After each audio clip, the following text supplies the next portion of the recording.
Good morning, everyone. Today I'm going to talk about PFAS sampling at DEQ and specifically our statewide PFAS monitoring dashboard. I'm Joe Famularo. I'm a water quality monitoring coordinator with the Virginia Department of Environmental Quality.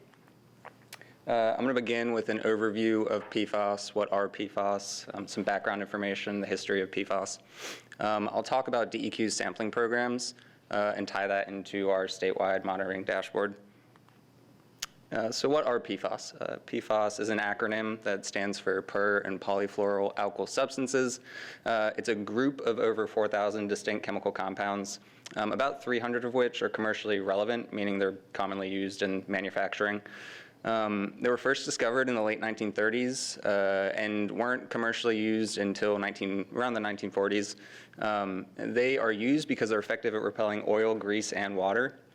Have commonly been used in firefighting foams around military installations, airports, and they have been used in household products to promote stain resistance and provide nonstick applications. So think of carpets and cookware. And they do not readily break down, right? So when they enter into the environment, it's problematic because they don't readily break down. It wasn't until the early 2000s when scientists first developed methods for detecting PFAS in the environment. Around that time, or the early 2000s, long-chain PFAS were phased out in the United States, but not elsewhere. So keep in mind that up until recently, we could still import products that contain long-chain PFAS. And in the early 2000s, and even before then, short-chain replacements were being developed. So replacements for those long-chain PFAS were being developed and put into use. And of course, there's evidence connecting PFAS exposure with negative health effects. Here are some of the health effects that EPA lists on their website. So increased risk of some cancers, impacts on the immune system, interference with hormones, and developmental delays. Of course, it's challenging to link exposure to chemicals with health effects in an epidemiological setting.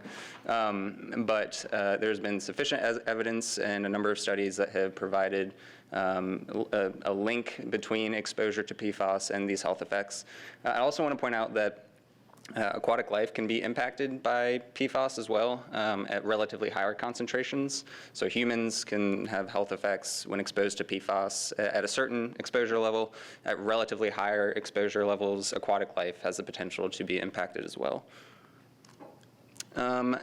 And so this is a figure that illustrates exposure pathways. I want to highlight how we as individuals can be potentially exposed to PFAS and tie in how DEQ is capturing PFAS exposure in our sampling. So on the left, we have 4 potential pathways of PFAS exposure. At the top left, you have the production of PFAS, so actually creating the chemicals. You have PFAS use in manufacturing, so applying it to goods. You have PFAS in industrial products, so think of those firefighting foams. And at the bottom left, you have PFAS in consumer products, so the carpet and your cookware. The top 3, PFAS production, PFAS use in manufacturing, PFAS in industrial products, all have the potential to expose those who work in an environment where where PFAS are used. So there is the potential for occupational exposure. But there's also the potential for environmental occurrence. Of course, if you're producing PFAS, there's the potential that PFAS is released into the environment. And if you look, environmental occurrence can lead to ecological exposure, meaning bioaccumulation in fish or accumulation in sediments. And that can tie back to consumer residential exposure, so individual exposure, as can environmental occurrence. And at the very bottom, you have PFAS in consumer products, which can present a direct source of exposure to individuals, and to a lesser extent represent a pathway for environmental occurrence. And we at DEQ are really capturing environmental occurrence and ecological exposure with our sampling. We've sampled surface water, fish tissue, and sediment. We're not in an occupational setting collecting PFAS samples, and we're not collecting samples at the end of tap. But through our surface water samples, our fish tissue samples, we're capturing elements that can lead to individual exposure to PFAS. And some of our motivations for sampling at DEQ, initially, our initial motivation for PFAS sampling was response to PFAS detection. More recently, we've been interested in getting a better understanding of where PFAS is occurring and the magnitude of PFAS in the environment within the Commonwealth. And of course, we're interested in informing Virginia's understanding of PFAS risks to human health. I want to cover a timeline of our sampling efforts before we dive into the dashboard. So we've been sampling for PFAS since 2021, and that began with the Middle Chickahominy Special Study, and I'll provide some additional background information on that in just a minute. But into 2022, we expanded our sampling efforts, leveraged additional sampling networks, and collected more samples. And then in 2023, we used funds appropriated by the General Assembly to collect even more samples. So from 2021, where we collected 55 total samples, onto 2022, we collected 182 samples, and in 2023, we've collected 367 samples. So from year to year, we've been collecting more PFAS samples, leveraging more programs to do that. And now I want to dive into each of those programs and provide some background information. So the Middle Chickahominy Special Study, and I want to highlight a special study is just a sampling program that is outside of our routine monitoring efforts. So in October of 2021, Newport News Waterworks notified us at DEQ of elevated PFAS concentrations in the Middle Chickahominy watershed. We partnered with the Virginia Department of Health and Henrico County to coordinate sampling efforts, and we contracted with USGS to collect surface water, fish tissue, and sediment samples. And that was in 2021. In 2022, we expanded the number of programs we're using to collect PFAS samples. And I just want to highlight the differences between these programs. So we leverage the probabilistic monitoring program. We call it ProbMon. And this program is especially powerful because it allows us to collect random samples throughout the Commonwealth. So we're essentially taking a random sample of the environment, and that, because of that sampling design, this program is most likely to inform our understanding of baseline conditions. Then we also collected samples using the USGS non-tidal network, which is a network of fixed stations that occur within the Chesapeake Bay watershed. And we added PFAS as a sample collected in this network because during this year in 2022, we were really just trying to get a sense for where is PFAS occurring in the Commonwealth and what's the magnitude of PFAS where it does occur.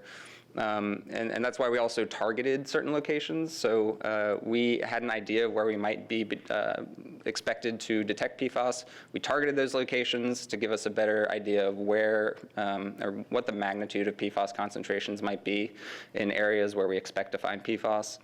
And then we also initiated the Roanoke River Special Study, which was a response to GenX detection in the Spring Hollow Reservoir. And the goal of that special study was to track sources and monitor source water concentrations. And then in 2023, we received $320,000 for ambient surface water and groundwater monitoring. Sampling occurred at fixed stations throughout the Commonwealth, and we've collected 367 surface water samples across 228 stations. And we've received just about all of the results for this. Some of the results may still be pending, but they're available in the dashboard. The bulk of those results are available in the dashboard that I'll show you in just a minute. The last thing I want to cover before we take a look at the dashboard is a distinction between the sampling programs and what they can really tell us about PFAS in the Commonwealth. So I think it's helpful to think about the sampling design of these different programs in terms of spatial scale. So from left to right, you see the targeted sampling, our special studies, so the Middle Chickahominy Special Study and the Roanoke River Special Study, non-tidal network, and probabilistic monitoring. Starting on the left with our targeted sampling, we're really focusing on site-specific conditions with our targeted sampling, and that's the extent to which those samples can inform our understanding of PFAS in the Commonwealth. Our special studies are more geared towards telling us about a localized area or a small watershed, whereas our non-tidal network and probabilistic monitoring are more informative of region-wide conditions. So probabilistic monitoring samples were taken throughout the Commonwealth, and our non-tidal network was within the Chesapeake Bay watershed in Virginia, but still a broad area. So I want to highlight that because, again, the results from these different programs are going to tell us different things, and that's intentional. Okay, so I'm going to go ahead and walk over here so I can get on the computer and navigate on this dashboard. So you just give me a second. I got to hook up a mic.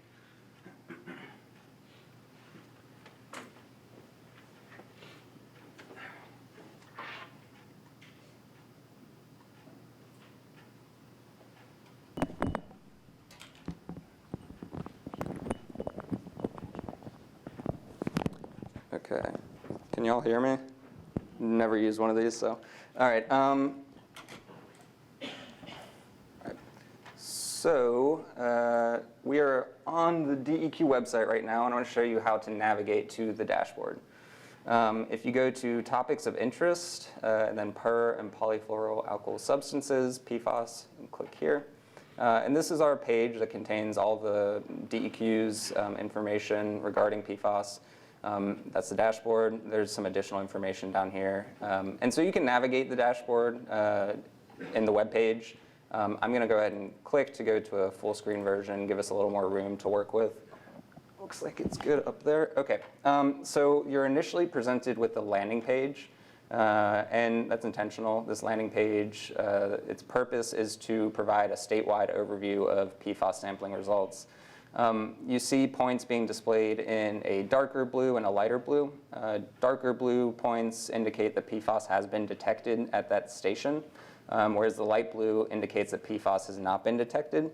You see the legend over here. It says samples less than or equal to ml, ml being the minimum level of quantitation, which is a technical term for our ability to detect PFAS.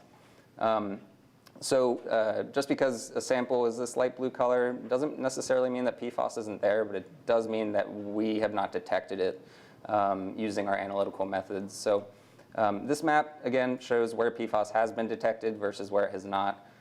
This here, Dashboard Organization tab, is just a brief overview of the content contained in the dashboard. There is a statewide summary. Again, this whole landing page is geared towards just providing an overview of statewide sampling results. So illustrates the number of samples, 604 samples across 315 sites are being presented in this dashboard. Through 6 sampling programs, which we just covered, these samples have been collected from November 9th, 2021 through June 27th, 2023, and then a summary of PFAS detection. So we've detected PFAS at 57% of sites and for 57% of samples. So 181 sites out of those 315 and 347 samples out of the 604 that we've collected. We also have a tab that provides a summary of PFAS detection by sampling program. So the way you would read this as an example is we have collected 367 surface water samples with the 2023 PFAS monitoring network, and we have detected 150, or in 150 samples we have detected PFAS. I want to point out that we have only collected fish tissue samples for the Middle Chickahominy Special Study. The same is true for sediment samples. Again, as an example, in this table, you would read this table as, with the Middle Chickahominy PFAS Special Study, we have collected 20 surface water samples and detected PFAS in all 20 of those samples. So this is a tab that provides a summary of PFAS detection by sampling program. We also have a tab that provides some basic definitions and context, so further defines our different sampling programs and links out to relevant documents. So if you wanted to learn more about our analytical method, you could do that here, and links to our website to further explain our different sampling programs. And then there's a tab that explains how we're handling our data. So data processing, as an example, what are we doing with data that are below the minimum level of quantitation or that detection level? That's all explained here. Now, if you click on an individual point, you are given a overview of analyte detection at a specific site. So here we're looking at Pocosin River. This is the station ID, the DEQ station ID. And our analytical method allows us to receive results for 40 specific analytes. So if you scroll down here, you can see the detection of each of those analytes at a specific station. So you would read this as, we have collected 2 samples at this station, and we have detected PFPES at 2 out of 2, in 2 out of 2 samples. And that's available for each station. So if you're interested in getting a sense for what analytes are being detected where, you could do that here. And there's also a tab that provides a statewide summary of analyte detection grouped by sample type. So here we're looking at surface water. You would read this table as we've detected PFOA in 39% of surface water samples, which is 220 samples. That's available for fish tissue and sediment as well. I believe that's everything I wanted to cover on the landing page. Again, the goal here is to just give the user a sense for where we've detected PFAS and what analytes, what forms of PFAS we have detected. Next, I want to take a look at the surface water page. So now we're diving into the surface water results in particular. And I think the first thing you'll notice is that the results are symbolized by concentration. And so the darker the color, the higher the concentration. The legend is here, and it's represented by quantiles. So you should have roughly an equal number of points in this visualization symbolized by a specific color. And on the left, we also have the total number of surface water samples, a maximum, median, and minimum total PFAS. And so I mentioned that there's 40 analytes in a specific sample. Total PFAS is the summation of those 40 analytes where we had detectable quantities of PFAS. So for a specific sample, we get those 40 results, the 40 analytes, and we take a sum of the detectable quantities of PFAS. That gives us a total PFAS value for a specific sample. So what this is saying is of those 569 surface water samples, our maximum total PFAS value was 1,102 parts per trillion with a median of 1.7 parts per trillion. I want to point out that a value of 0 is actually representing less than detectable. We have to use numeric values here to allow this dashboard to function, but 0 is not a true 0. It just means that we have not detected PFAS there. That's explained here in the details tab. And then we have some terms, abbreviations that are explained. So PPT, parts per trillion, ML standing for that minimum level of quantitation. Now, if we want a quick review or summary of sampling programs, you can click on this tab here. So looking at individual sampling program, the surface water results summarized. So we have the number of samples, the minimum total PFAS, median total PFAS, and maximum total PFAS for each program. And this is important, again, because of the distinctions between these programs and their sampling designs. So that's available quick and easy in this tab. There's also a tab that includes all of the surface water results. And if you wanted to select a specific point, you could click on that sample, and it will be highlighted on the map. So there's some interactivity there. And then there's an About page that just further explains what you're seeing on the surface water page.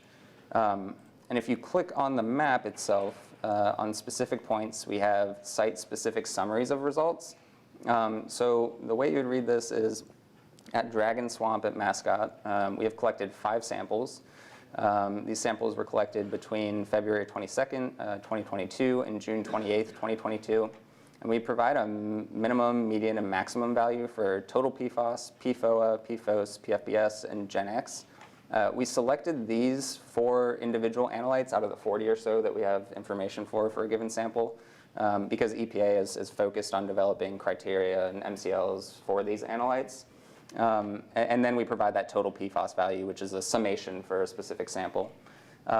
If there are only 2 samples, you will get a min and a max value. If there's 1, of course, you'll just get the results for that specific sample at a given site. If you see these less than symbols, that is the detection level or the minimum level of quantitation. So this is saying that PFOA, the minimum of these 2 samples, was less than 2. So we didn't detect PFAS there, or PFOA there, I should say. I think most importantly to navigating this page is the ability to filter by sampling program. So say we just wanted to look at freshwater Prodmon results. We could do that quickly. Now in this page, we're only seeing points that are samples that were collected as part of the freshwater Prodmon program. The results over here have been updated to reflect only the results of that program. We can also filter by concentration. So say we just wanted to see the highest concentration of samples collected in the freshwater ProbMon program. You can do that. This is also going to update the data that's available in this pane here. So now you see we're only seeing the results for that specific program. And you can select multiple programs if you wanted to. So I think that covers all the functionality that I wanted to address here. I'll circle back to this page in just a minute. But there's also a page for fish tissue and sediment, and they're laid out much the same. So you remember that we only collected fish tissue samples as part of the Middle Chickahominy Special Study. So these results are located within the Middle Chickahominy. And the layout and design, what functionality is all intended to be the same across each of these pages. The one difference with the fish tissue page is that the results for a specific station are broken up by species. So here we've collected 2 bluegill samples, 1 creek chub sucker, and so on. But that's really the only difference here. You can filter by concentration still. And select specific points here as well.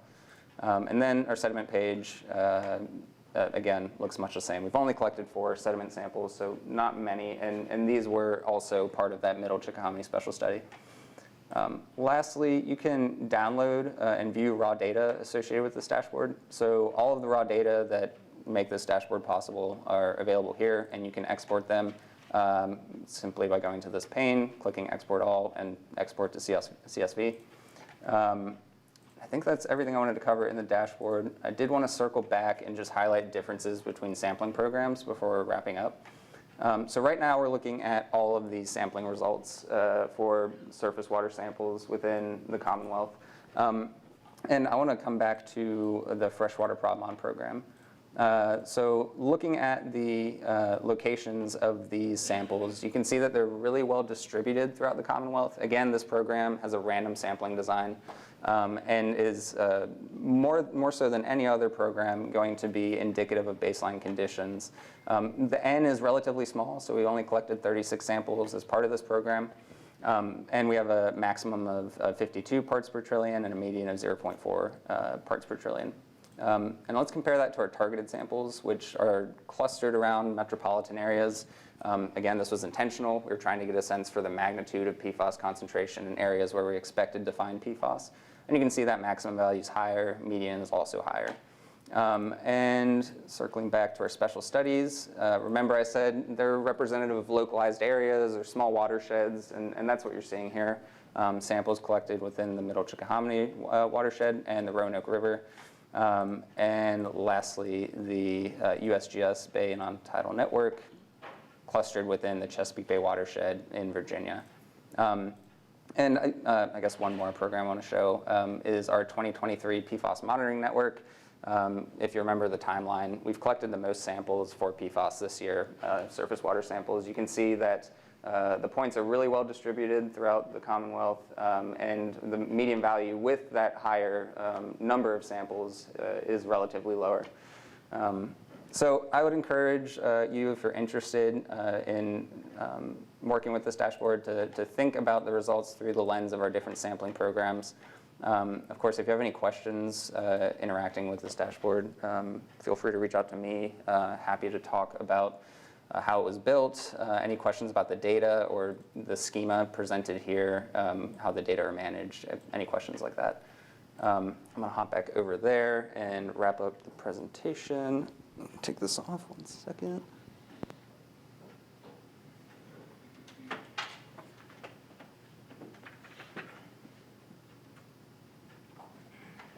Okay, just a couple takeaways. We've been sampling for PFAS for the past 3 years using distinct sampling programs that have distinct sampling designs. The number of samples have increased successively each year. The results are publicly available through the dashboard that we just walked through. We'll continue sampling for PFAS in the environment, and we have recently sampled for fish tissue in the Roanoke. We don't have those results yet, but they will be included in this dashboard. This dashboard's maintained. It's updated really quickly once we have results made available to us. And we're tracking EPA's PFAS roadmap and are following the development of MCLs and water quality criteria. I want to acknowledge everyone who's participated in this effort. It's taken many groups of dedicated staff going out, sampling, wrangling the data, processing the data, coordinating sampling events. It's been involved, certainly. So I want to acknowledge all of these groups and the work they've done.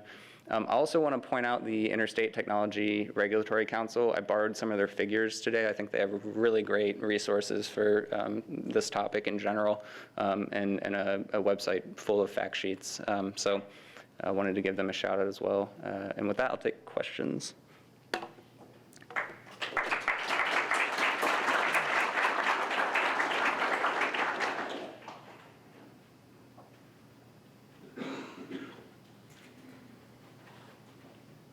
you have any questions for Joe?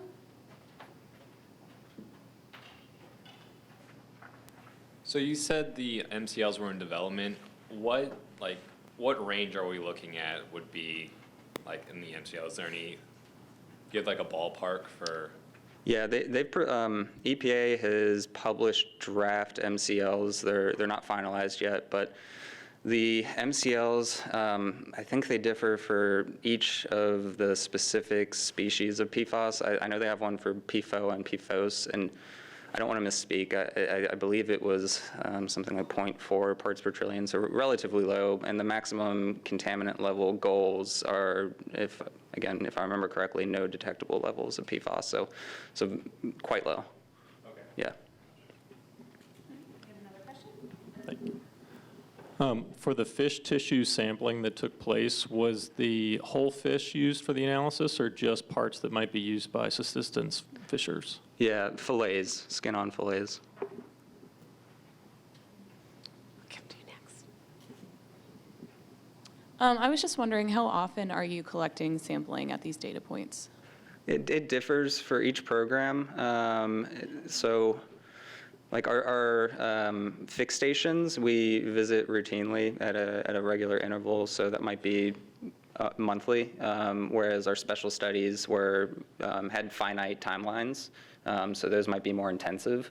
I could pull exact numbers if you want date ranges. I'd be happy to do that. Good morning. I have a question for you with some different utilities you may or may not have partnered with. Do you have very many utilities that are, or what would you say the percentage are happy to share their information on what they found versus those that are holding it tight because they don't want to get, potential violations or scare their customers or things like that? Yeah, no, it's a good question. Unfortunately, I can't speak to that because I haven't interacted much with the facilities myself. All I can say is that Newport News Waterworks came to us with that initial special study that we participated in. I'm sorry, I just haven't interacted with them. Hi, I see that you have partners with you working on this. I was just wondering, with the monitoring process, is it complicated, and would you partner with more people who have, per se, volunteers that help you, like how we do with, YSI stuff and reporting data back? Yeah, I mean, I think to the extent possible, we would like to partner with volunteer monitors. I think the challenge with PFAS sampling, though, is the method and the attention to detail to prevent cross-contamination can be really challenging, and specifically the equipment. Like we have to buy specific types of waders because PFAS is omnipresent, ubiquitous, and so there might be a burden to getting the right gear to be able to participate. But there might be other opportunities to participate, site selection, this kind of thing. Any other questions?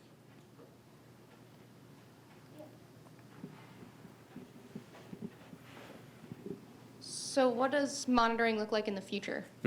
Yeah, that's a great question. In the next year, we're really focusing on fish tissue sampling because it's a better integrator, we think, of PFAS.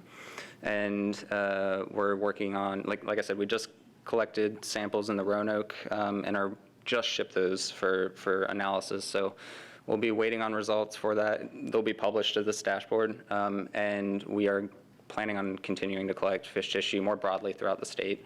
And those results will be available here as we have them. So we have just collected additional fish tissue samples, waiting on those to be analyzed, are working on planning and collecting additional samples. So it'll be a bit further out until we have results that are more broad and statewide.